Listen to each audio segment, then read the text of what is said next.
El ego como sistema de pensamiento que nos separa de nosotros mismos, que nos separa de los demás y nos separa del mundo, desde mi punto de vista, dentro de lo que es lo bueno o lo malo, no aporta nada bueno.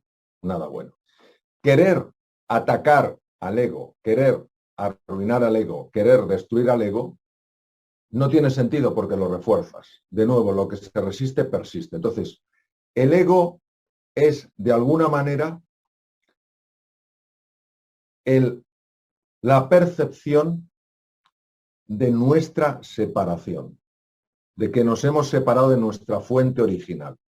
Y es absolutamente falso, porque aunque nosotros nos hayamos olvidado de nuestra fuente original no se ha olvidado jamás de nosotros. Otra cosa es cuando se habla del ego como el yo. Yo soy Mario, yo tengo tantos años, yo soy español, etcétera, etcétera. Entonces, hay un yo funcional y hay un yo disfuncional. El yo funcional es el que me permite reconocerme. El yo disfuncional es aquel que pretende que todo el mundo gire a mi alrededor, que todo lo que haga sea intentar autoafirmarme. Pues mira, tengo tal título y he estado en tales países y he estado en tales conferencias. Entonces, esa autoafirmación es un yo disfuncional. Entonces, tener un yo funcional está bien, no tiene ningún problema. Es parte de nuestra dimensión material y temporoespacial. El problema es que el ego a lo que invitas al yo disfuncional. Es un yo que no permite el encuentro real con el tú. Ese sistema de pensamiento ha creado una figura sumamente potente para evitar que podamos penetrar en la esencia. Esa figura se llama la sombra. De la sombra hablaba muchísimo el psiquiatra Jung. La sombra es todo aquello que tú consideras defectuoso en ti, que la sociedad considera que es defectuoso en ti y que por tanto no quieres reconocer en ti. Entonces lo sumerges, ¿vale? Lo escondes. Es como como un basurero que uno hace en el inconsciente. Bien. Pero claro, lógicamente, ese basurero, que ya veremos que no es tal, ese basurero produce cosas incómodas. Entonces tienes que dedicar una energía enorme para que no llegue el olor a la consciencia, para que no produzca ningún tipo de problema. Entonces ahí se va una enorme energía del ser humano. ¿Qué ocurre? Que la única forma de resolver la sombra es amándola. Amándola. ¿Y quién es capaz de amarse a sí mismo? No en pedacitos. Yo amo este trocito que me gusta y este que no me gusta no le amo. O te amas de forma completa o la sombra siempre estará ahí. Entonces es como, yo recuerdo hace muchos años la película, me impactó mucho, basada en la obra El fantasma de la ópera. El fantasma de la ópera vivía en los sótanos de la ópera de París y se dedicaba a asustar a la gente. Entonces en el fondo era un niño que tenía una deformación y no se sentía querido. Entonces su forma de expresión era aterrorizar a la gente. Es decir, era llamar la atención, pero en el fondo, ¿qué quería? Él solo quería sentirse amado. Si alguien lo hubiera abrazado a pesar de su deformación, ese niño se hubiera transformado. Por eso lo que se resiste persiste. Nos resistimos a la sombra. No queremos entrar adentro.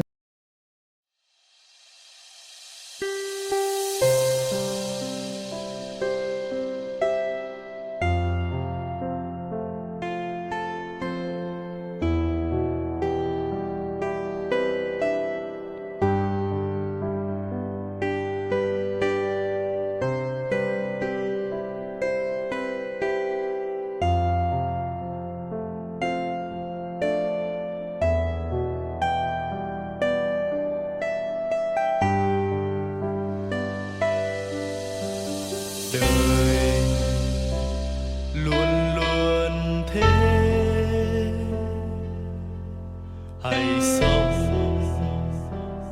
và yêu thật lòng. Có ai biết trước ngày mai như thế nào?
và yêu thật lòng.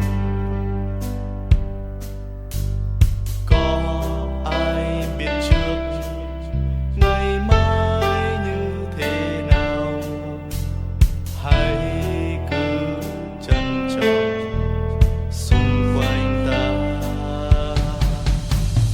Cười ngày mai đã đến, ta cảm ơn cuộc đời đã cho ta thấy bình minh.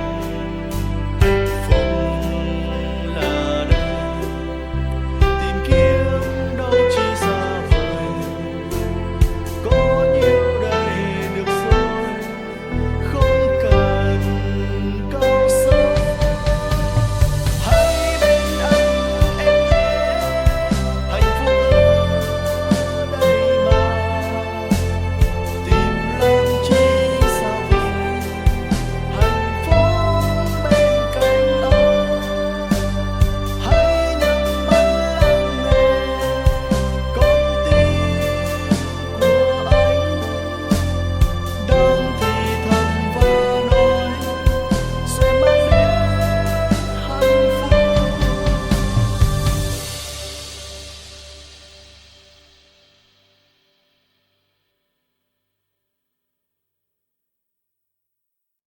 Dentro, pues hay una frase muy bonita, ¿no?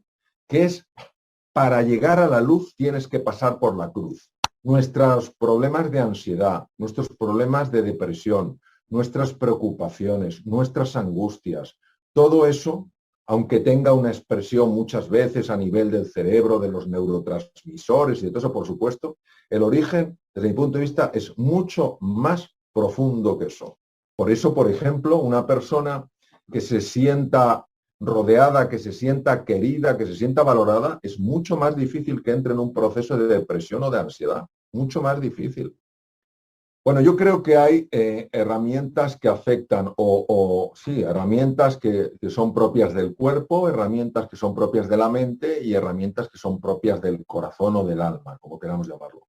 Las herramientas propias del cuerpo son las siguientes. Primero, el cuerpo no es una simple máquina.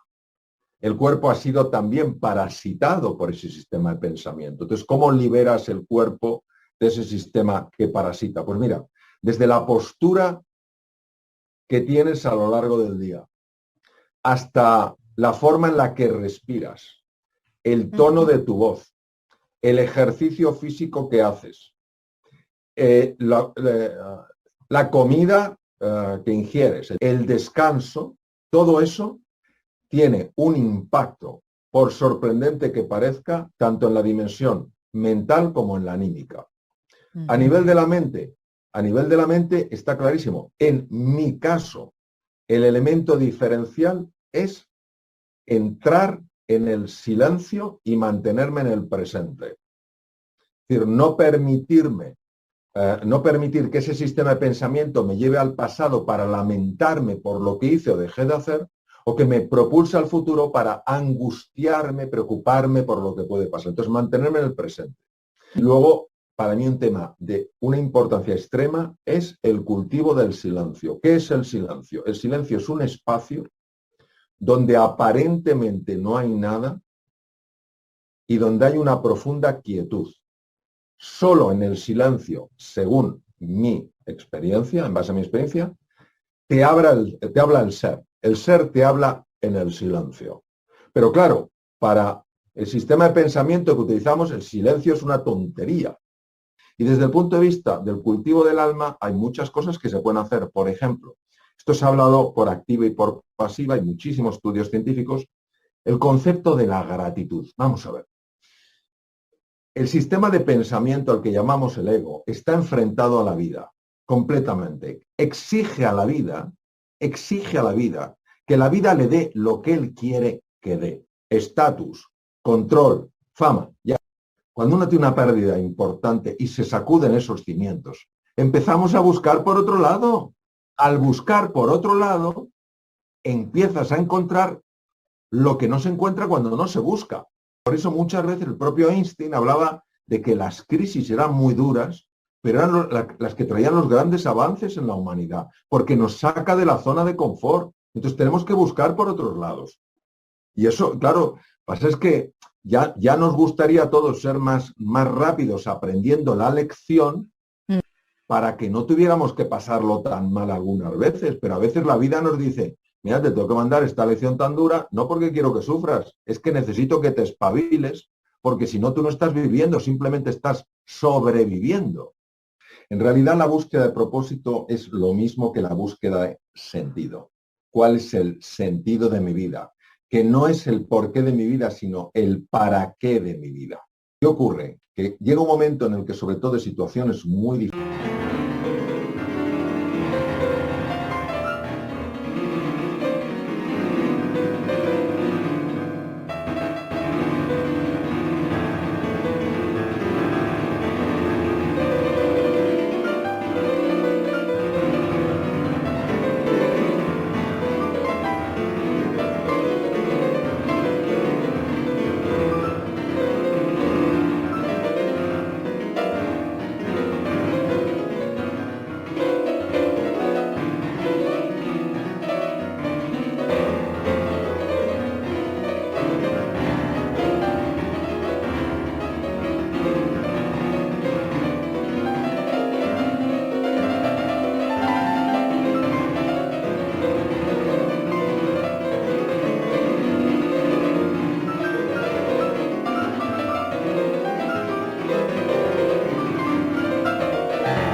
difíciles, donde todo se va derrumbando o que es inestable y muy volátil, uno busca algo sólido, un para qué, un verdadero sentido, una razón de peso. ¿Qué ocurre? Pues que en mi experiencia el propósito nunca emerge del intelecto, siempre es un descubrimiento.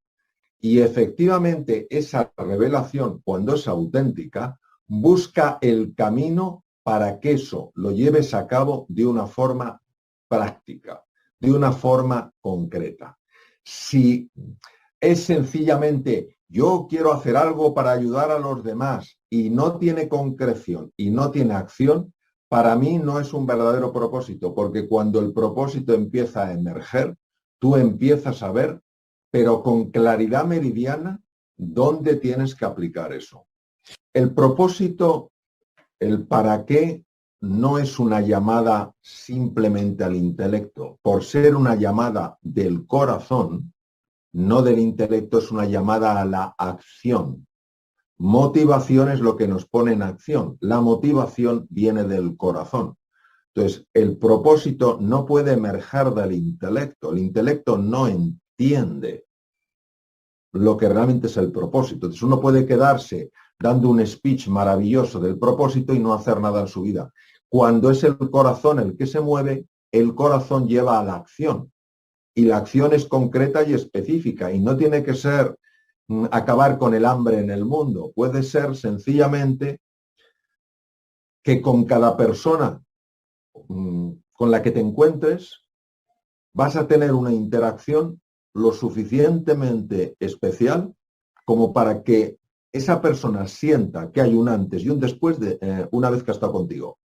El propósito, uno cuando lo descubre, automáticamente ve dónde aplicarlo, porque es tan evidente y es una, como dices tú, es una llamada a la acción. Si no hay una llamada a la acción, desde mi punto de vista no es un propósito real, es un simulacro de propósito. Cuando una persona está movida por un propósito profundo, esa persona se convierte en luz. ¿Qué ocurre? Que muchas personas, al sentir esa luz, descubren que también tienen luz en su interior. Y hay personas, sin embargo, a las que les molesta la presencia de la luz y entonces intentarán apagar esa luz. Es decir, el propósito, por el solo hecho de vivirlo, va a ayudar a muchas personas y va a incomodar a muchas otras. Porque cuando una persona vive desde su propósito, lo que quiere es que el ser humano sea libre. Y hay personas que no quieren que los demás sean libres. Para mí la reinvención surge de esa conexión con el ser y del descubrimiento de que cuando una persona conecta con su esencia, con quien realmente es, independientemente de lo que tenga, del nombre que tenga, de la profesión que tenga, del dinero que tenga, del poder que tenga, o de lo que haya hecho, mucho, poco o nada. Cuando conecta con eso, conecta con algo de una fuerza extraordinaria. Entonces empiezan a emerger cosas inimaginables, como la creatividad, la intuición, el espíritu emprendedor, la compasión, la capacidad de perdón. Entonces es tan bonito lo que emerge del ser, que para mí eso es lo que es una reinvención. Esto puede tener distintos niveles, puede tener una reinvención profesional. Yo en un momento determinado, siguiendo la llamada de mi ser, después de 26 años de práctica,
quirúrgica decidí dedicarme por completo a seguir investigando esto, a publicar, a dar formación, etcétera.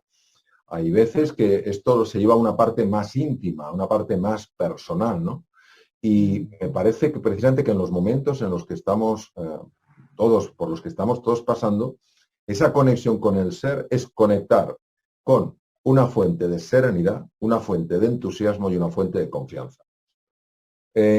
Cuando uno abandona su zona familiar, lo que ha hecho durante mucho tiempo y que le ha costado mucho llegar donde está y que, bueno, pues ha tenido la fortuna de ser reconocido en lo que hace, como en el caso de mi profesión como cirujano.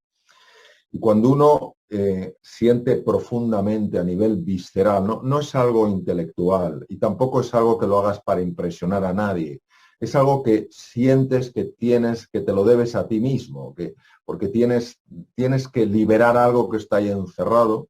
La sensación que te das de un vacío y un vértigo tremendo. Es una sensación físicamente, además es que lo puedo describir, físicamente es como si te estuvieras ahogando. Entonces, en ese momento tienes que conectar con esa fuente que te dice, adelante, adelante. Y a mí me gusta mucho el Zen y he tenido maestros de Zen y he leído pues, un poquito de Zen. Y dentro del Zen hay algo que me resuena especialmente, sobre todo recordando el paso que yo di, ¿no? Dice, atrévete y te pueden pasar dos cosas. Atrévete a cruzar ese precipicio. Dice, te pueden pasar dos cosas. O encuentras sorprendentemente algo en lo que apoyarte o se te enseñará a volar. Entonces, ¿qué pasa? Que yo en mi experiencia reconozco lo que es el vértigo, reconozco lo que es decir sí a la llamada a pesar del miedo. Afortunadamente, conecté con ese núcleo. Yo sé que conecté porque lo que pasó en mi vida a partir de ese momento no se puede entender ni desde la experiencia, ni se puede entender desde la razón. No se puede entender, o sea, realmente es por encima de eso. Lo que empezó a pasar en mi vida, pues fue tan absolutamente extraordinario, tan absolutamente sobrecogedor, tan absolutamente inimaginable, que yo tengo de por vida una deuda de gratitud con la vida.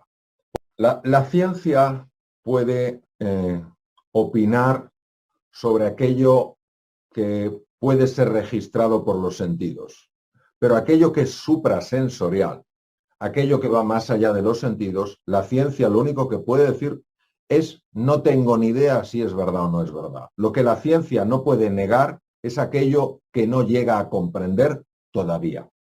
Por tanto, la ciencia, yo he estado con grandísimos científicos, pero cuando digo grandes científicos hablo de premios Nobel, y tú hablas con ellos y son personas muy abiertas. Son muy abiertas y dicen, mira, Mario, yo no sé si existe o no una dimensión espiritual de la existencia, pero es que no puedo negarla, ni puedo afirmarla ni puedo negarla. ¿Qué ocurre? Que hay personas que amparándose en la ciencia, que yo diría que no amparándose en la ciencia, sino amparándose en la soberbia humana, que la tenemos todos, empezando por mí, dicen, lo que yo no puedo medir no existe. Tú imagínate que hace 50 años lo que no se podía medir resulta que no existía. Oye, pues ahora hay cosas que vemos que existen y no se podían medir. Entonces, la ciencia no está nunca enfrentada a la física no está enfrentada a la metafísica. La ciencia no está enfrentada a la espiritualidad.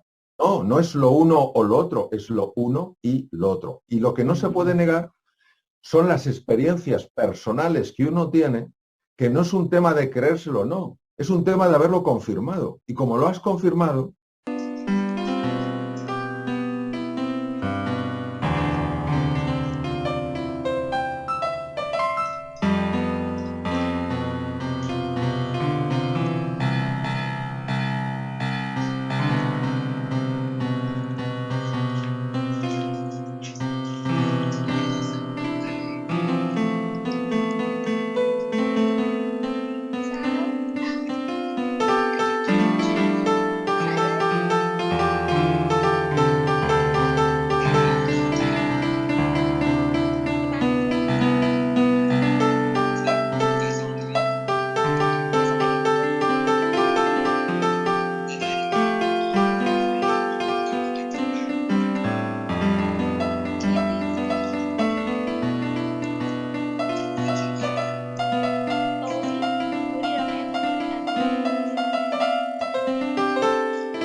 ¿Cómo lo vas a negar? Si es que lo he confirmado. No, es que usted no debería creer esto, si es que no es un tema de creérmelo, no, es que lo he vivido. Y como lo he vivido, ¿cómo lo voy a negar? Y como, mire, yo he pasado de una situación en la cual tenía miedo, tenía angustia, tenía una tensión en el cuerpo tremenda. Y después de conectar con eso, he pasado a una situación de relajación profunda, de increíble paz interior, de entusiasmo desbordante, de una alegría inconmensurable y de una confianza plena, y me ha pasado eso, y yo lo he vivido. ¿Cómo voy a negarlo? ¿Qué hay entre medias? Conectar con mi centro. En mi experiencia, para la reinvención tienen que darse dos situaciones posibles, no se pueden dar simultáneamente, la una o la otra. La una es estar harto de estar harto, y la segunda es que tú, una persona llevando una callada supervivencia, una supervivencia resignada, oye algo, ve algo, siente algo que dicen, hay otra forma de vivir. Y en ese momento, desde la inspiración, no desde la desesperación, decides cruzar. Todas las virtudes, o sea, la diferencia entre un valor y una virtud es que el valor es algo que descubres como importante, y cuando lo has hecho tuyo, cuando es parte de tu forma de ser y de estar, se convierte en una virtud. La empatía es una virtud. ¿Cómo lo incorporas a una forma de ser y de estar? Primero, cuando descubres que es un valor, es decir, cuando tú descubres que el haberte sentido comprendido tiene un enorme poder liberador, dices, oye, pues si yo comprendo a otra persona, si yo entiendo su sentir, tiene un gran poder liberador. Y entonces empiezas a practicarlo. Y en lugar de juzgar, paras el juicio y dices, voy a preguntar y voy a escuchar. Y poco a poco lo vas integrando hasta que se convierte en una virtud.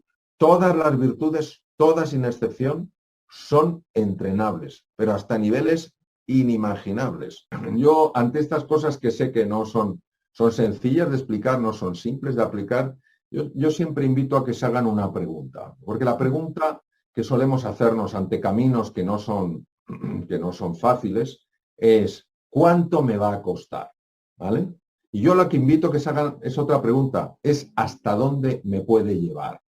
O sea, yo hay cosas, oye, a mí me ha costado mucho mis estudios de medicina, son 6 años y estudias una barbaridad, hay cosas que son bastante complicadas. Pues, ¿cuánto me va a costar? ¿No? ¿Hasta dónde me puede llevar ser médico? A mí me costó mucho aprender inglés porque no lo aprendí de pequeño.